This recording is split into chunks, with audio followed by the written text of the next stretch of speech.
It is about 2 weeks before the election in 2020.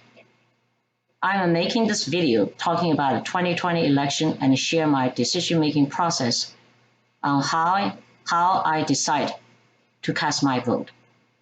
I noted that some people do not know the facts because the media is selectively reporting or hiding certain information. This includes the traditional mainstream media and some online social media operators such as Twitter, Facebook, and Google. As an immigrant from a communist country, it is all too familiar to us. Misusing of pens and mouth to manipulate the thoughts of general population. It is very hard for me to believe what I'm seeing now in this country.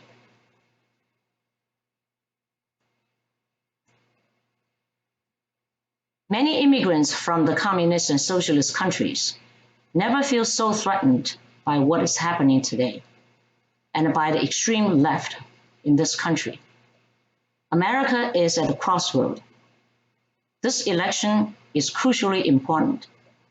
Everyone should vote, and every vote counts. In deciding which candidate I will vote, I put my thoughts into 3 levels of consideration. The first level of consideration is which direction I like to see this country going. Second level of consideration is which candidate will take the country to that direction. The third level of consideration is which candidate is more electable. First, I will talk about level 1 consideration, which direction I would like to see the country going. The 2 opposite directions in 2020, capitalism or socialism. Most people born and raised in the US have had no opportunity to experience these 2 opposing systems. We're immigrants from China, a socialist country, and we know the difference deeply. Before we left China, we longed for capitalism.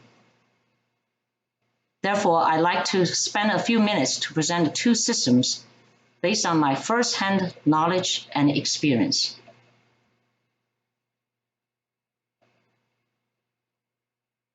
Capitalism provides us freedom and liberty for people to think, to speak, and to pursue happiness. It provides opportunity to all. It rewards those who work hard. The freedom and opportunity lead to technological and social innovation, which yield a societal advancement. Freedom is the hallmark of the US Constitution. Faith, tradition values, common sense, and freedom made the US the most wealthy and powerful country in the world. People from all over the world came to the US not only because it is a land of opportunity, but also for the freedom guaranteed under the Constitution. Freedom ensures independence. Traditional values reward hardworking and risk-taking. Equality with fairness positively motivates and incentivizes people. The result is a country that always moves forward. In contrast, socialism is a very different picture. The government in a socialist country forces the thought uniformity, usually through political coercion, suppression, and terror. Being politically correct is a must. The socialist system deprives people of their freedom and silences or cancels anything that does not fit their ideology. People in a socialist country usually live in fear and have a deep sense of hopelessness. Socialist countries enforce equality without fairness, which kills motivation and desire. Without freedom and under suppression, such a society lacks energy and creativity in innovation and progress, resulting in economic stagnation and poverty. Examples of socialist or communist countries include the previous Soviet Union, Russia, China, North Korea, Cuba, and Venezuela. Marxists in these countries are often masked by beautiful slogans. They demand uniform thoughts, suppress different voices via oppression or political correctness. They advocate equality without fairness, promoting laziness and dependency. Without exception, socialism has driven every economy into the ground with human suffering. Marxist socialists are on the rise in this country. Sanders, AOC, Omar, and Tiva, some even claim to be trained Marxists.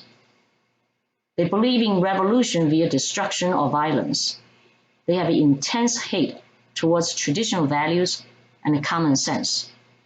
A society with endless hardship without opportunity. Why failure is the inevitable outcome of socialism. Socialist slogans, although sounding beautiful, are against human nature and have never worked. Socialism calls for redistribution of wealth, which kills any incentive to work. Socialists attain power through revolution with violence in the name of freedom, but they monopolize any freedom and opportunity and chain people and creativity in cages. We have seen both systems and will never want to go back to socialism because we have seen terrible destruction from socialism. We have experienced the lies of Marxists. We have witnessed the drastic contrast between socialists' beautiful slogans and the tragic outcome of their ideology. Therefore, many immigrants from communist countries would never want to see US to become a socialist country. I am one of them. Having made the choice of capitalism, my next consideration is who will continue capitalism. In my view, Trump stands for traditional values and common sense. And in 4 years, he has demonstrated that he strengthened capitalism. However, Biden works with the left Democrats to move this country in a socialist direction. It is evident that Trump has, in a short 4 years, significantly improved the capitalist economy domestically here in the US. At the same time, made tremendous progress internationally. Based on undeniable facts, I made a short list of representative achievement that Trump achieved in 4 years. Domestically, he improved economic growth, lowest unemployment rate in decades, including for minorities, lowest poverty rate since recording the statistics, impressive stock market growth, built a wall to stop illegal immigrants, achieved energy independence, and revived the space program and rebuilt military. Implemented tax reform to attract manufacturers back to the US. Placed 2 Supreme Court justices. Inspired high confidence and great optimism in the country. Internationally, he eliminated ISIS and killed the terrorist leaders, curtailed North Korea, and cornered Iran. He held China responsible for unfair trade, achieved new deals with Mexico and Canada. He signed historical Middle East deals and Serbia-Kosovo deals. He was nominated for Nobel Peace Prize 3 times. The journal Economist compared Trump's achievement with that of his predecessors. On unemployment rate of African Americans, on the Bush year in 8 years, the lowest point is 7.9%. In Obama years in 8 years, lowest point is 8.1%. On the Trump years, in short 3.5 years, achieved 5.6%. On the stock market, look at the New York Stock Exchange. Obama in 8 years grew 7.3%. Trump in 3.5 years, 35%. Dow Index, Obama in 8 years, 32.3%. Trump in 3.5 years, 105%. Dow Futures, Obama in 8 years, 28%. Trump in 3.5 years, 101%. NASDAQ index, Obama in 8 years, 86%. Trump in 3.5 years, 243.3%. In semiconductor industry, Obama in 8 years achieved 14% growth.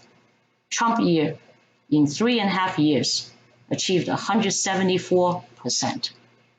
It is undeniable that the achievement is tremendous in a very short period of time. Now let's look at Biden.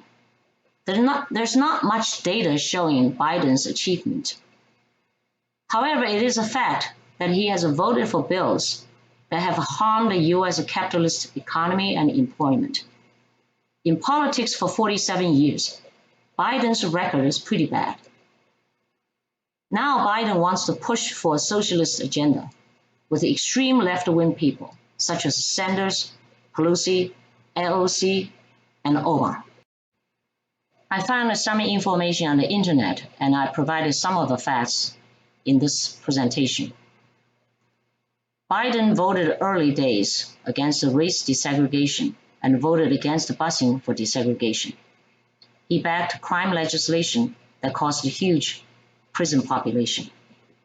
He flip-flopped on many important issues. He lied about his credential and school performance. He caught plagiarizing many times. He created jobs for his own family members while being the vice president. He supported jobs going overseas and making millions of Americans losing their jobs. Internationally, he voted for Iraq war. He was against killing bin Laden. It was recently revealed that Biden is corrupt. Him and his family profited $4 million from Ukraine. They received $3.5 million from Russia. They received the millions from Chinese Communist Party. They gave U.S. technology to China to build a Chinese military. They invested in Chinese nuclear power companies, which misappropriate U.S. technologies. Biden and his family have significant ties to the Chinese Communist Party and the military. Given all the data, who will continue capitalism? In my mind, there's no doubt it will be Trump. Third level of consideration is who is more electable. In the past, this often has been the focal point for voters because the difference between the two parties was usually not that big, but not this year. We have two parties, two opposite directions. The two candidates personify two extremes.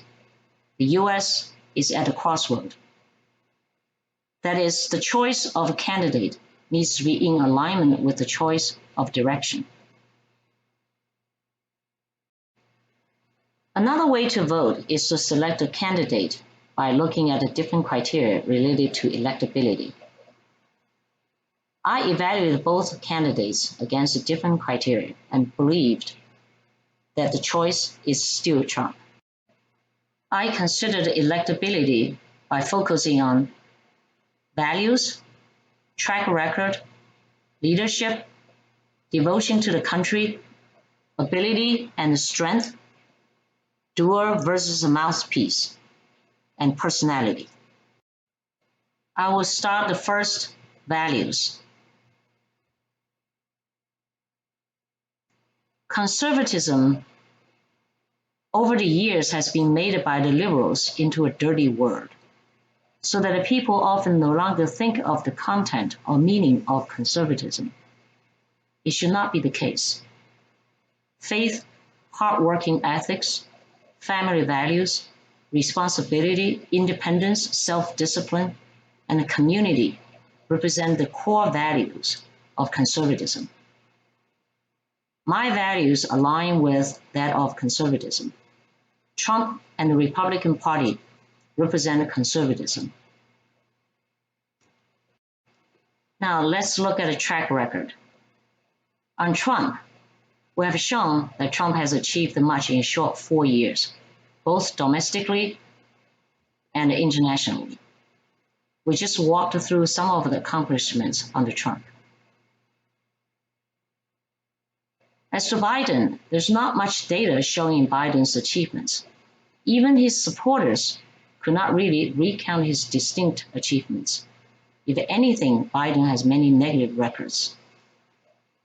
It is a fact that he has voted for bills that have harmed the US capitalist economy and employment. In politics for 47 years, Biden had voted times that are against Americans' interest. Now Biden wants to push for a socialist agenda with extreme left-wing people, such as Sanders, Pelosi, AOC, and Omar. Looking at these track records, the choice is pretty clear. We should vote for a candidate who has a proven positive track record. The next criteria is leadership. Trump clearly leads, whether one agrees with the direction he's leading to or not. Not only he has leadership, he has energy, enthusiasm, has ability to mobilize, and with great speed. As to Biden, Biden never led. His 47 years of political career says it all. His record does not support any claim that he has the ability to lead. He had no vision, no leadership, he lacks of excitement, lacks of energy, not able to mobilize anything. So America needs a leader. The people in America need a leader. Given that, I will vote for leadership. The fourth criteria is a devotion to the country. America needs someone who's devoted to this country. Comparing the two candidates that we can see, Trump is devoted to the country by leaving his successful businesses behind and sacrificing for America. Trump donated his presidential income to the country every year. It shows quite extraordinary devotion. During the pandemic, he tried experimental drugs, which to me is the ultimate devotion. But Biden has not demonstrated that he's devoted to the country at all, perhaps just the opposite.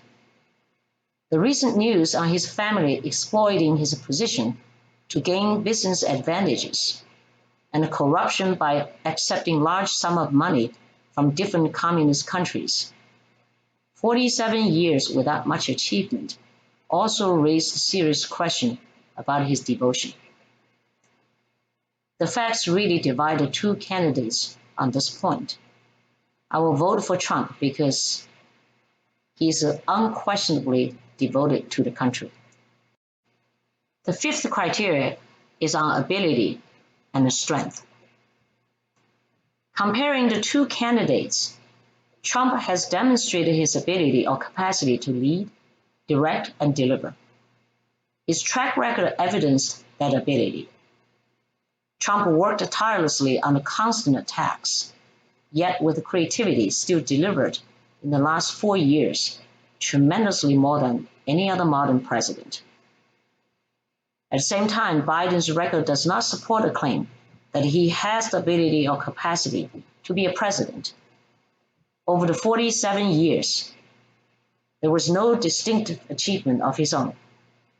His handling of H1N1 pandemic as the vice president was disastrous, with 70 million Americans infected without any strategy or even test. That shows his inability. America needs someone who is capable of making America great again.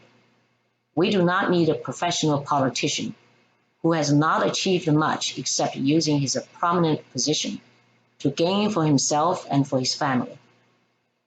Therefore, I will vote for a president who has been shown to be very able. On strength, Trump has demonstrated exceptional strength. He will not budge under any difficult situations. He is resilient and kept his focus on delivering what he has set out to do, even when faced with non-stop attacks. These are the qualities of a strong leader. This is what we need. But Biden is weak, both physically and mentally. Over 47 years of his political career, it did not appear that he was ever strong as a leader. There are concerns also about his mental fitness. He often appears to be confused, illogical, has trouble to speak meaningful sentences, forget identities of people he had known for a long time, and call them by wrong names. During the campaign and pandemic, Biden was not active at all, and most of the time hid at his home. Biden does not have the strength required for president, even if he is elected. America needs someone who's strong and resilient. Between the two candidates, it is clearly Trump. The sixth criteria is doer versus a mouthpiece. Most jobs need a doer instead of a mouthpiece. This is particularly so when it comes to a leader. The US needs a strong and creative doer president to make America great again. Whether one likes what Trump does or not, it cannot be denied that Trump is a doer. However, Biden is not a doer. In his 47 years of a political career, he's not even a good mouthpiece. It is a fact that Biden lied many times about his credentials, his school performance, and got caught plagiarizing on various occasions. Such facts raise questions about his integrity and decency, on top of his ability to be a doer. America definitely needs a doer. The president also needs to be a mouthpiece, but not a dishonest mouthpiece who lies and plagiarizes. The choice based on this consideration is also Trump. The last criteria that I use to assess electability is on personality. Some voters say they will not vote for Trump because they do not like Trump's personality. Frankly, I do not like Trump's personality either. If I'm choosing a person to marry, personality would be a significant matter. But I'm here voting for someone to manage the country and to lead the country to the right direction. To me, there are other important issues in the country that take a much higher priority than personality. But even that, comparing both candidates, they each have pros and cons in their personalities. Many people say Trump talks too bluntly, too rough, sometimes not presidential, and he can be abrupt. He likes to brag. He can be confrontational. I agree with all that, except his confrontation with the media. Because I've seen many news conferences, and I noted that the media journalists are completely disrespectful to a duly elected Trump. In addition to that, often their questions were meant to hurt rather than substantive. So in that case, I personally consider being confrontational with them is the right thing to do. Trump has many positive sides. For example, he's a straight talker. He's a transparent. What you see is what you get. He's not a smooth politician, which is a plus here. He talks straight to the point. He's very energetic, hardworking, creative, and fast-moving. He makes promises, and he remembers them, and he delivers them. In fact, he delivered more than what he promised. Now look at Biden. Biden has a positive side. He's appeared to be a very smooth politician. Of course, he has been a career politician for many years. He sometimes can talk nicer, but sometimes also pretty abrupt. He seemed to be a decent man. But there's just too many negatives and too many questions raised by Biden. There are too many lies being caught. And he has so many repeated plagiarism. Sometimes he's a sneaky politician, which is the negative side of being a smooth politician. He has brain fogs, He often appeared to be confused and he's sluggish. He had no energy, not active. When I really have a big problem with him, he has weird behavior towards females, including women and young girls. He sometimes kneels for no reason, so long as he has political gain. He will do anything for those things. Although Trump can be annoying, it is tolerable. As to Biden, I have issues with his lying about things, such as his credential, his scholarship, his academic performance, etc. If a person lies about such things, how can anyone trust him? He also repeatedly plagiarizes. He may appear to be gentler, but really the question is what is behind that. Biden has no firepower, he does not excite people, he's boring, and he's not capable of mobilizing others. When he's present, he's often not quite there. Balance all the pros and cons on personality. Although Trump can be annoying, I still select Trump over Biden because you just don't know who Biden is. During this election, by far the most difficult issue is pandemic. So I spent a special point talking about this. The whole world is hit by the unknown coronavirus. 189 countries got hit and is still ongoing. Some blame Trump for the spread of coronavirus. Examining the facts, I think Trump has done quite a job within the power of the federal government.